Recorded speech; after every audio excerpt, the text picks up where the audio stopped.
புதுசாக கார் வாங்கணும்னு நினைக்கிற ஆளா நீங்கள்? உங்களுக்காக 2000 ரூபாயிலேருந்து 5000 ரூபாய்க்குள்ளே கார் நான் சொல்கிறேன். நான் ஒன்றும் செகண்ட்ஸ் கார் சொல்லலைங்க, நல்ல ஒரு கண்டிஷனில் இருக்கிற கார் தான். என்ன மெத்தட்னு கேளுங்க. இப்போ புதுசாக கார் வாங்கணும், ஒரு 8 லட்ச ரூபா 5 லட்ச ரூபா அந்த மாதிரி மினிமம் கார்லாம் இருக்குது. காஸ்ட்லியான கார்லாம் இருக்குது, அதெல்லாம் விட்டுருங்க.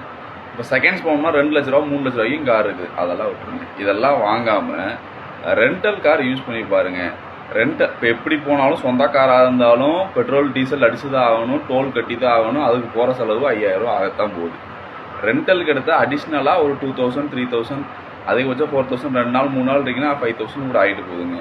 பெட்ரோல் டீசல் உங்கள் காராக இருந்தாலும் அடிக்கணும், ரெண்டல் காராக இருந்துச்சுன்னா எக்ஸ்ட்ரா அந்த வாடகை மட்டும் கொடுத்தா போதும். இப்படி இருக்கையில் ஒரு 10 டைம் வருஷத்துக்கு எடுக்கிறீங்கன்னு வச்சுக்கோங்க, ஒரு 30,000 ரூபா ஒரு 50,000 ரூபா ஆகுதுன்னு வச்சுக்கோங்க.